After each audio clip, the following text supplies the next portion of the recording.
Welcome to our second debate, which is County Commission District 5. Our incumbent is Joshua Jones, and our candidate running against Joshua Jones is Justin Garcia.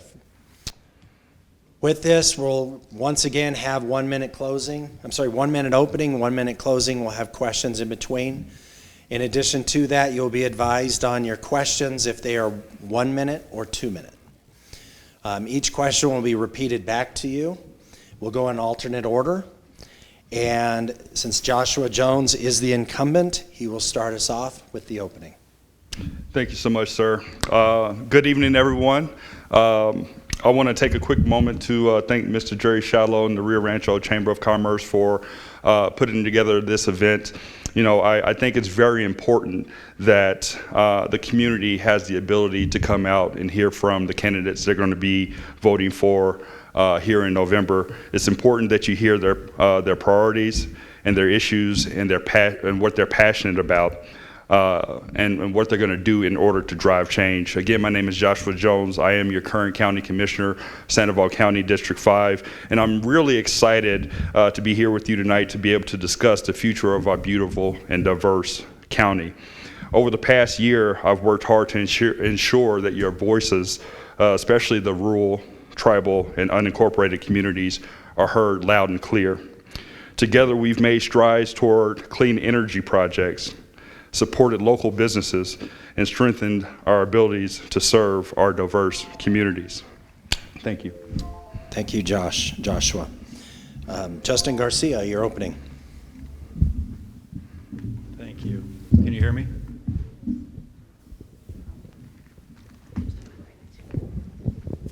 How about now? More better. Thank you. Good afternoon, and thank you to the Chamber and Jerry, and for the Rio Rancho Observer for hosting this forum. Again, I won't reiterate what's been said, but I think they're very important to what we're doing. I'm Justin Garcia. I'm a native New Mexican and an honorable public servant. For over 2 decades, I dedicated my life to serving this very community. Standing up for righteousness is one of the things I did as a union leader. I was a leader for 6 years. Fighting for good began right here in Sandoval County with the Sheriff's Office when I chose to leave after starting a union there. So running as a Republican, you can understand it's a very difficult position to take, but it's a very righteous one because I believe in standing up for what is right, and that is what I stand up for today.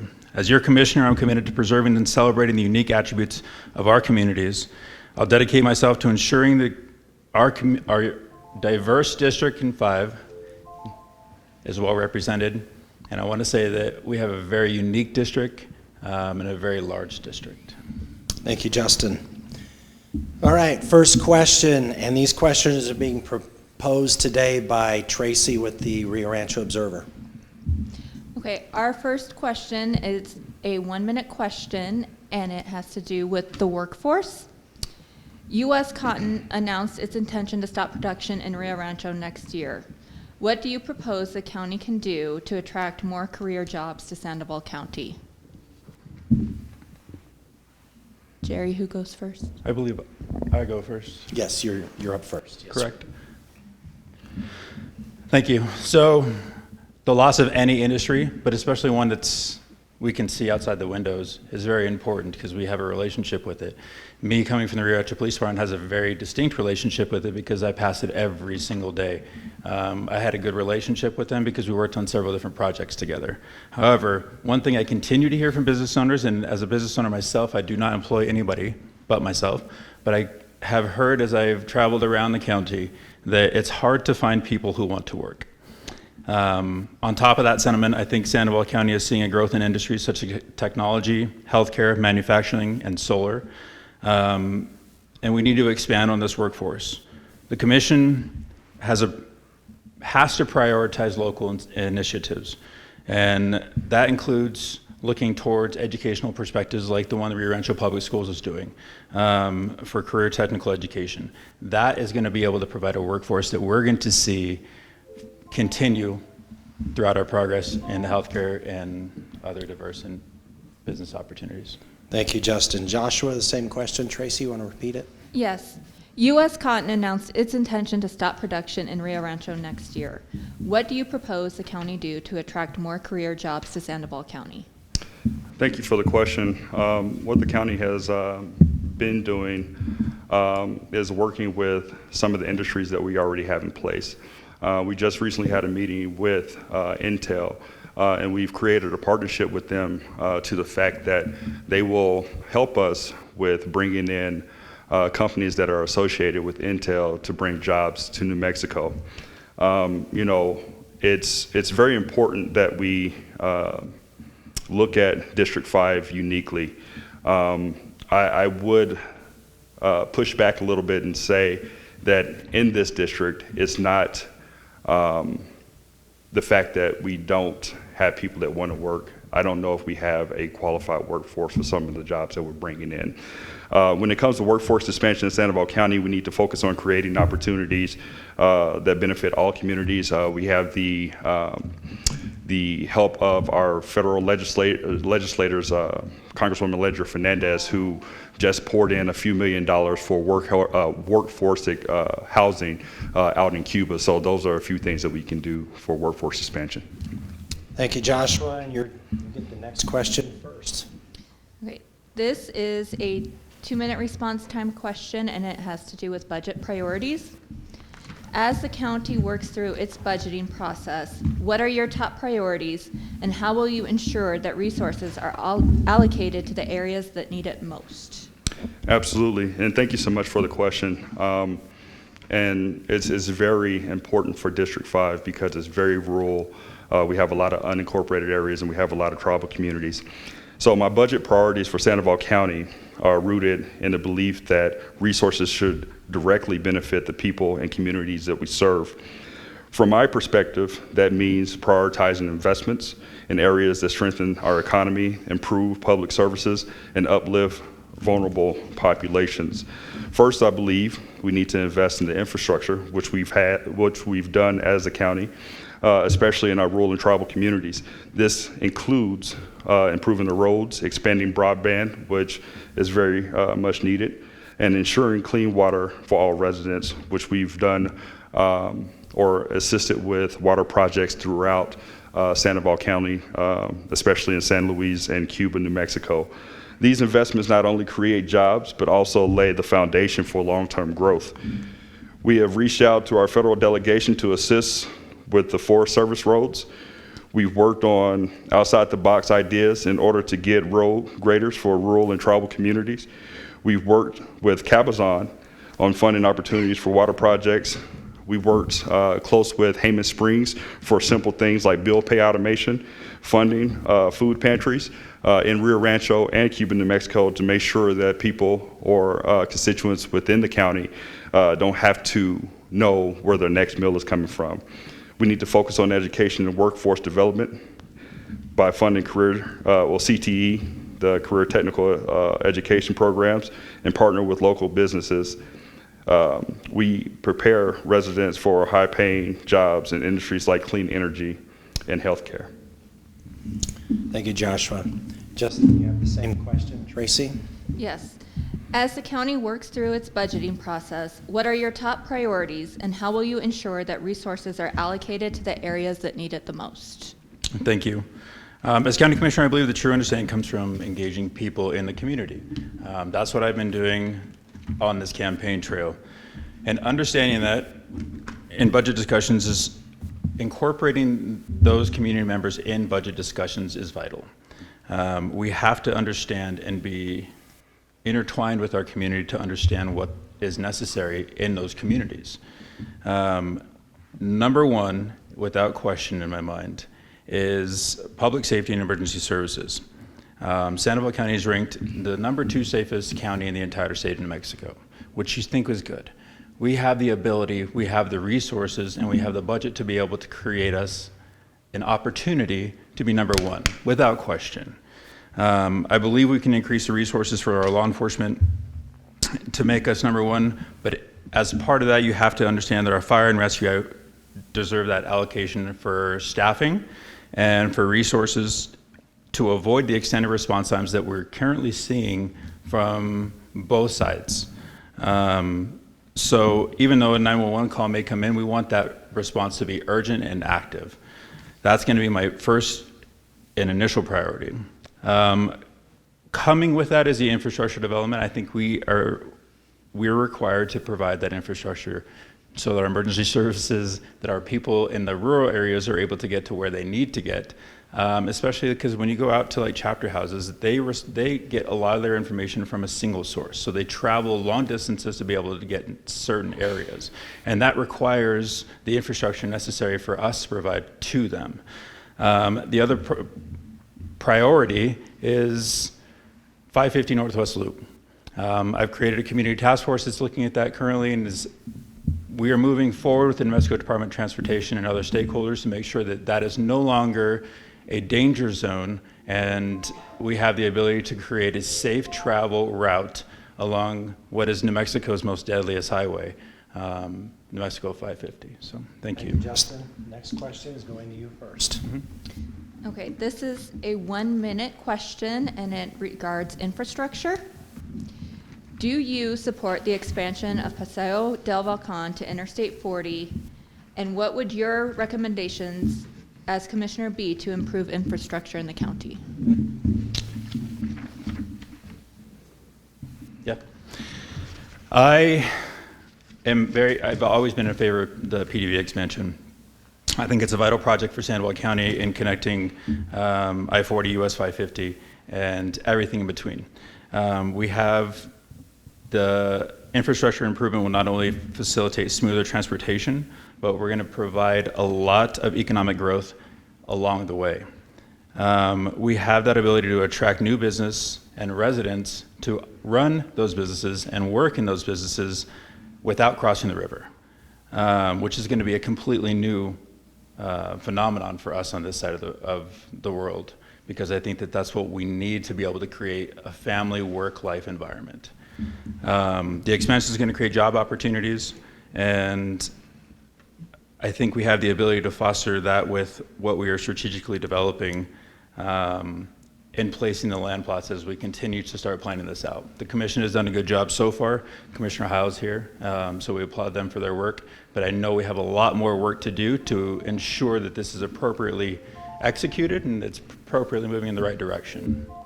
Thank you, Justin. Joshua, same question. Tracy, can you repeat it? Yes. Do you support the expansion of Paseo del Volcan to Interstate 40? And what would be your recommendations as Commissioner to improve infrastructure in the county? Thank you for the question. Short answer is yes. I think it's vital for connectivity for Rio Rancho to Bernalillo County and Albuquerque.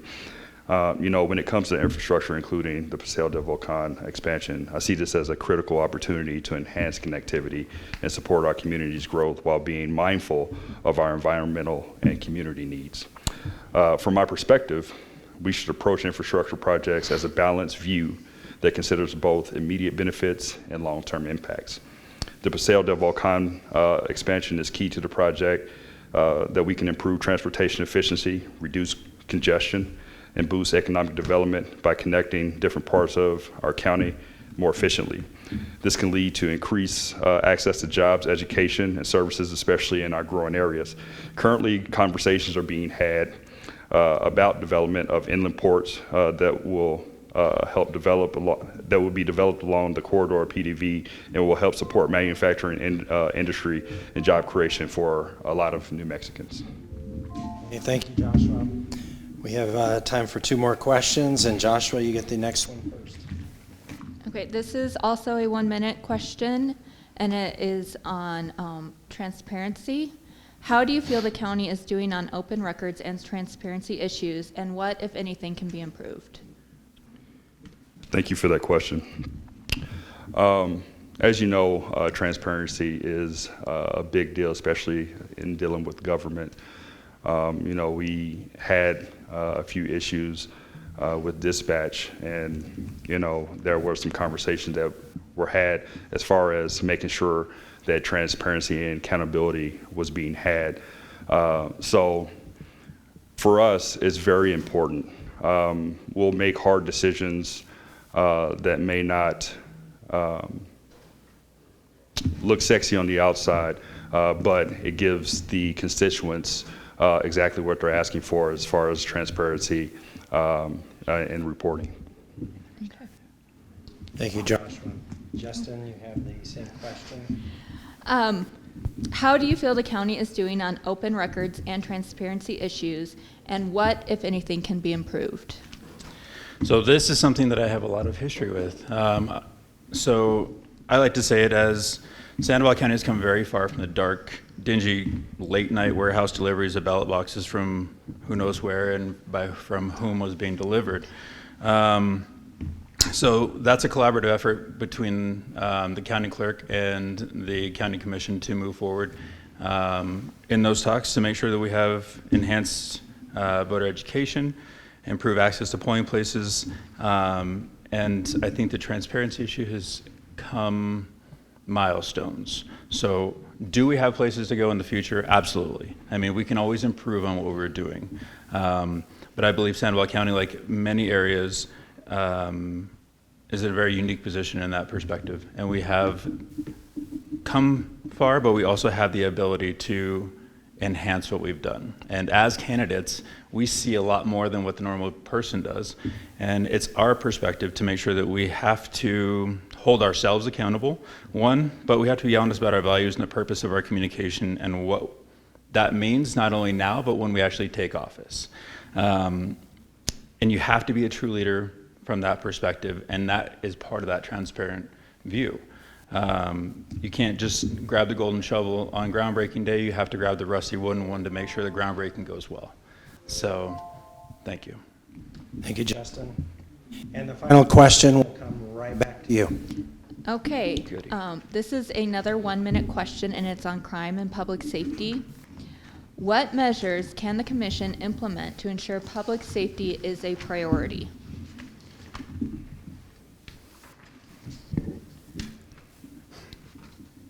You ready? Okay. So this is something I have very deep roots in. Public safety is my background. That's what I've done for 20 years. But I just didn't do public safety. I was a leader, like I said, I was a union leader. I was a peer support leader. I was a supervisor, a traffic safety supervisor, but a vehicular homicide investigator. I did a lot of things in this field. And I have a lot of good contacts with stakeholders, not only at the Sheriff's Office, but Zia, Jemez Pueblo, Jemez Springs, throughout the entire time. I'm chairman of the Sandoval County DWI Planning Council and chairman of the task force as well. This provides a lot of insight for me. So using that experience is something I can bring to the commission. But a lot of what we're seeing is resource allocation, poor funding, and we have the ability to get people what they need when they need it. So we need to do a better job of providing our emergency services, which includes the communications personnel and the towers that we actually have a bond on this upcoming election, which I think is an important Thank you, topic Justin. that I'll leave off on. Joshua, same question. What measures can the commission implement to ensure public safety is a priority? Thank you for the question. Crime and public safety, like Justin said, is very big, Sandoval County. There's a lot of moving parts within Sandoval County District 5, being able to work in conjunction with the SO, with tribal communities, and the constituents. Crime prevention and public safety are critical issues for Sandoval County, and from my perspective, we need balanced community-focused approach.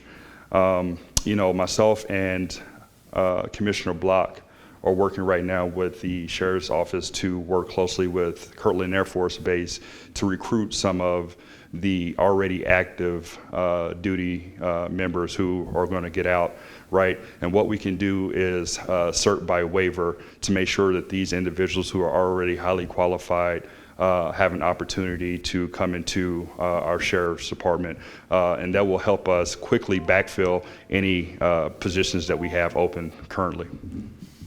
Thank you, Joshua. And I think looking at my timing here, Tracy, we have time for one more 1-minute question. Okay. This is on affordable housing. How can the county address the affordable housing crisis, and what initiatives would you focus on to ensure that housing is accessible to working Sandoval County residents? This one is yours first, Joshua. I appreciate the question, and I know it's a hot topic button for a lot of folks, but short and sweet, before I get into my answer, we have to make sure that working families, single folks, and people who work right here in Sandoval County have the ability to work and live in the same place. So for me, affordable housing is a fundamental issue that impacts the well-being of our entire community, and it is something that I'm deeply committed to addressing. From my perspective, ensuring that every resident has access to safe, affordable housing is not only a matter of equality, but also a critical element of economic stability and growth. In Sandoval County, we have focused on several key areas to tackle affordable housing and this challenge. The Commission has already supported increasing the availability of affordable housing units through partnerships with developers and nonprofit organizations. Thank you, Joshua. Justin, same question. Tracy, you want to repeat it? Yes. How can the county address the affordable housing crisis, and what initiatives would you focus on to ensure that housing is accessible to working Sandoval County residents? Thank you. I believe Sandoval County is experiencing a demand for affordable housing, particularly for essential workers, for nurses, teachers, grocery store employees, and retail staff. To meet this demand, I think it's important that the county needs, and this comes from a study of approximately 5,000 workforce housing units, and proposals have been in place for development, and we have one that actually went up near 550 in Paseo Volcan. You saw the project as it rapidly progressed, and it actually has people living in it now. We have another project that's actually just down the street from the county administration building, along Camino and Catadas and Ideli area. So those are very small steps moving in the right direction. However, I think that what we need to do is we have an obligation to make sure that we're streamlining our processes from the county's perspective to make sure that we have appropriate zoning, housing, construction, but we have permitting and regulatory abilities to ease the restrictions that are necessary for people to actually make those construction obligations in the affordable housing. Thank you, Justin. All right, so we're to the closing. So with that being said, Justin, you're first on the closing. You get to take that breather till she has it ready.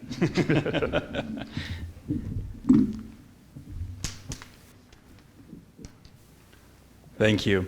So thank you again for your attention today. Thank you to the Chamber and to the Observer for hosting this event, and for Rio Rancho Public Schools for housing this event.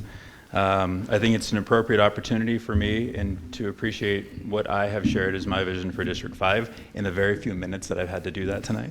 But as a future commissioner, I will leverage my extensive background in public safety, including experience as a union leader, small business owner, a father, and chairman of several different committees that have a leadership role in this community.